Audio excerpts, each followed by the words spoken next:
Almost a year ago, I was making my way up to Bletchley Park for my very first Econet LAN Party. Well, I had such an amazing time that, as some of you will know, I was convinced to sign up as a volunteer at the National Museum of Computing where the event took place.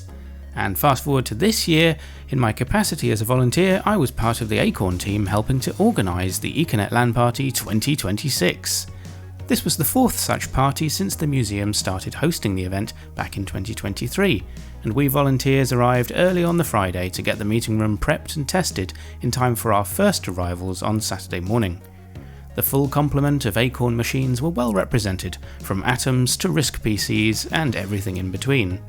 I'd say that the BBC Master seemed to be the main machine of choice this year, with plenty of examples of this king of the Acorn 8-bits around the room, not only in its original form factor, but also several Master compacts, as well as this mighty Vigeland edition, truly the dreadnought of home micros. My friend Dan became the newest proud parent of a BBC Master, giving him a double stack with his existing Model B.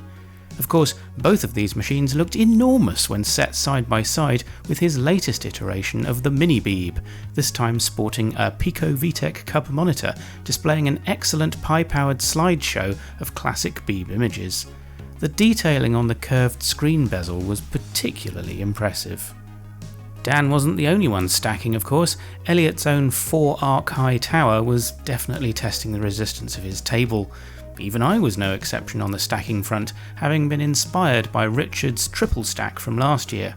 I created my own take on the Tower of Power Electron style, with both 8-bits hooked up to Econet via Roland's excellent Elk Econet boards, each housed in Richard's splendid 3D printed cartridge cases.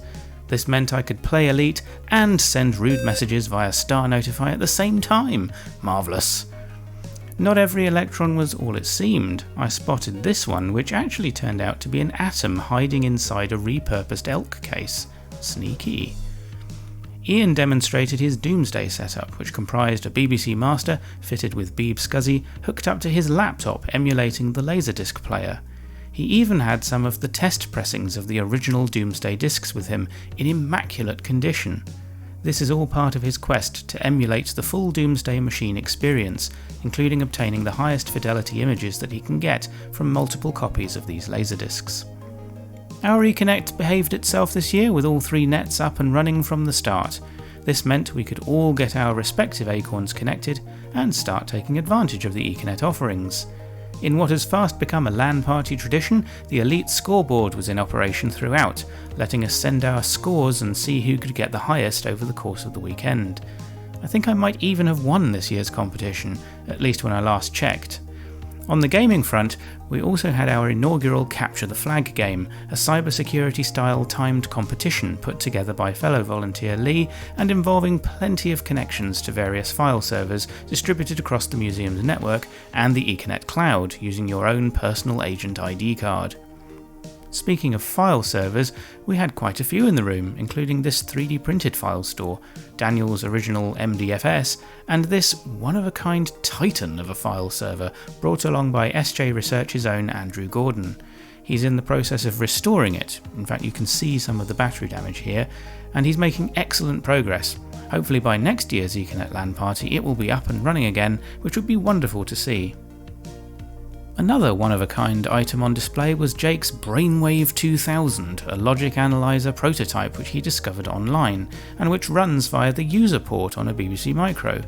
He demonstrated this to me by using it to probe his own Beeb and see the results on screen. Several other attendees wanted to hear more about it, so Jake gave a demo to the whole room on Sunday morning, which was really nice to see. As with last year's event, we were treated to some brilliant talks.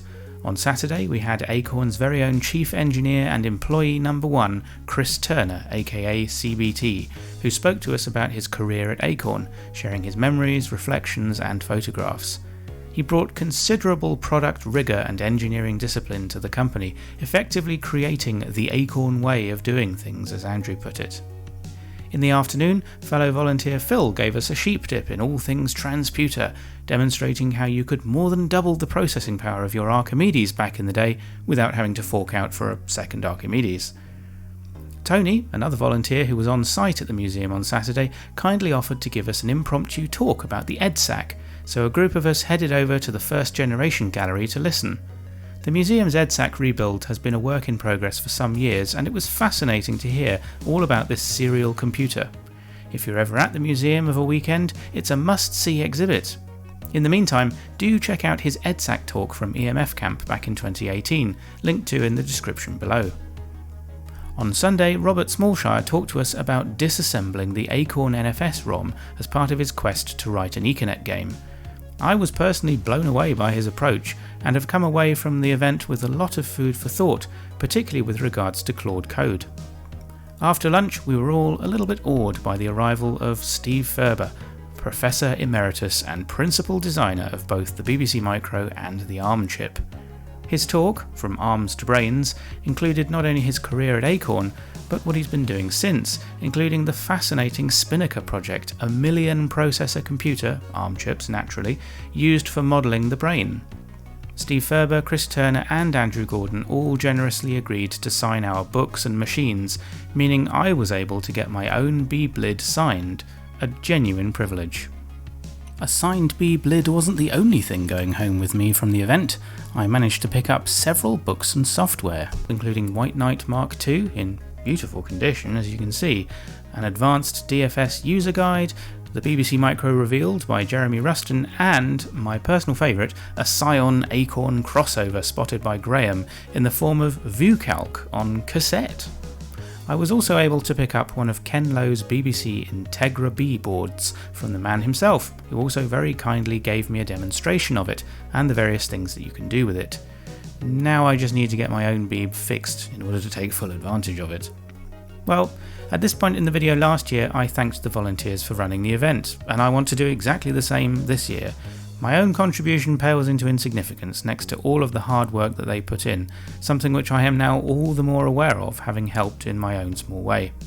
Thank you to them and to all of our attendees and speakers, and to you for watching, but until the next time, goodbye.